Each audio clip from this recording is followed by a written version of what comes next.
La, good morning. Ay, good morning po. La, may tatanong lang ako. Sabi ko na eh.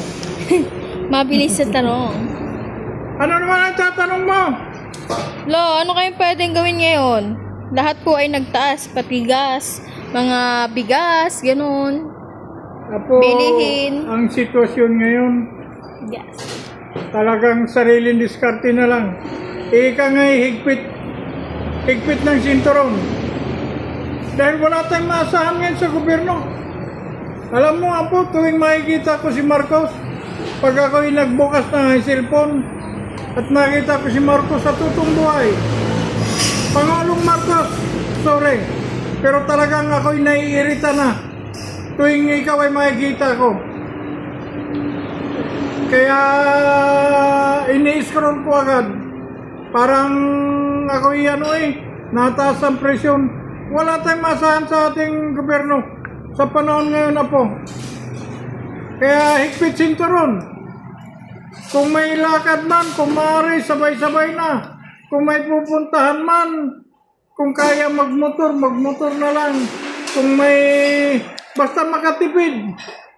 Kung may sasakyan ka namang maliit or malaki, kung maaari, kung kaya naman ng maliit na sasakyan, yun na lang ang gamitin. Kaso pagkatulad sa akin, madaming pangarga, talagang laging truck ang dala.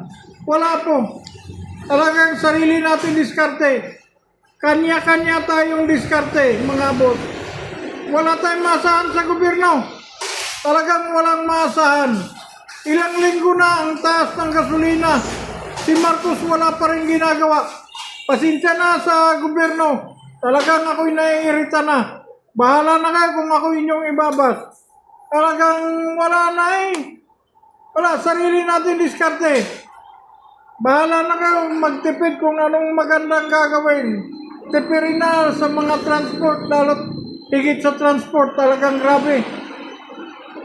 Walang malasakit, lalo na ang ating mga manggagawa. Walang malasakit ang ating gobyerno.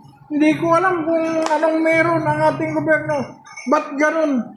Sa buong buhay ko ha, ako'y 56 years old na. Ilang presidente nang dumaan. First time kong ganito ang ating Pangulo sa Pilipinas. First time ko. Ako'y naiirita na.